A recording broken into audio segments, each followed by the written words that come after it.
Assalamualaikum warahmatullahi wabarakatuh. Alhamdulillahirabbil alamin. Wassalatu wassalamu ala asyrofil anbiya'i wal mursalin sayyidina Muhammadin wa ala alihi washabihi ajmain, amma ba'du. Yang terhormat kepada Abi Hanif dan Umida selaku pengasuh Direktur Pesantren Super Camp Loraiba Nifida, dan yang saya hormati kepada Is Alfi dan Yun selaku Kepala Madrasah MA MTS Al-Quran Loraiba Nifida, dan yang tak lupa juga kepada seluruh dewan guru beserta stafnya. Dan tak lupa juga yang saya hormati kepada keluarga saya yang ada di rumah yang selalu mendukung saya dan menyayangi saya, dan tak lupa juga kepada teman-teman saya yang selalu saya banggakan dan saya sayangi. Oke, perkenalkan nama saya Niswatul Janati. Saya kelas 8 dari MTS Al-Quran Loraiba Nifida. Saya ingin mempresentasikan peta imajinasi saya pelajaran akidah akhlak, yaitu tentang ulul azmi. Yang pertama, ulul artinya adalah orang yang memiliki. Kalau azmi itu adalah cita-cita yang mantap. Jadi menurut Sirajuddin, dalam buku ensiklopedi Islam, ulul azmi artinya adalah orang-orang yang mempunyai kemauan kuat dan teguh. Dan secara istilah, ulul azmi itu adalah rasul-rasul pilihan atau nabi yang memiliki keteguhan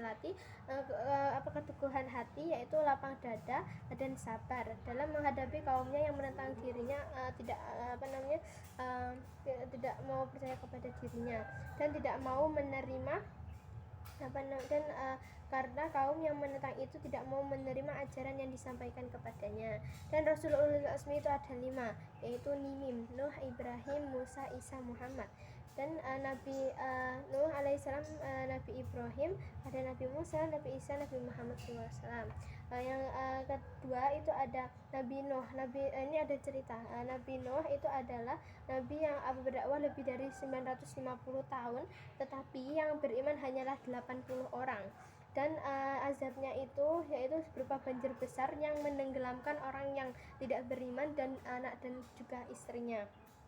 Nabi Ibrahim alaihissalam itu adalah menghancurkan berhala dengan kapak yang berhadapan dengan Raja Namrud, dan hingga beliau itu dibakar dengan api yang sangat besar, kemudian diselamatkan oleh Allah. Dan Nabi Ibrahim juga waktu dia sudah mempunyai anak, dia itu diberi ujian kepada Allah untuk suruh menyembelih anaknya. Dan karena dengan mukjizat Allah itu menggantikan anaknya Ismail itu dengan seekor domba, dan dinamakanlah kejadian itu sebagai lebaran Idul Adha. Yang ketiga itu adalah Nabi Musa. Nabi Musa itu mempunyai kelebihannya berdialog langsung dengan Tuhannya, yaitu dengan Allah Subhanahu wa taala. Dan kalau Nabi Musa itu berhadapan dengan Fir'aun, yaitu raja yang paling kejam, ya. Dan yang keempat itu ada Nabi Isa. Nabi Isa itu adalah difitnah oleh orang Yahudi. Dia itu difitnah karena bukan anaknya tidak mempunyai bapak. Dan dia itu ada orang yang bernama Yahuza al-Askarioti yang diserupakan seperti Nabi Isa, yaitu Yudas Iskariot, yang dibunuh dan disalib, yang mukanya itu disamakan dan mukanya itu Allah itu telah mengubah wajah Yudas Iskariot itu menjadi wajah Nabi Isa. Kemudian Nabi Isa diangkat dan jadilah orang-orang mengira bahwa Yudas Iskariot itu adalah Nabi Isa. Kemudian Yudas Iskariot itu dibunuh dan disalib.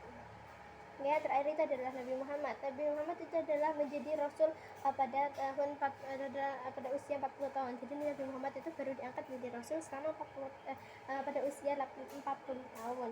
Dan beliau itu lahir pada 12 Rabiul Awal 157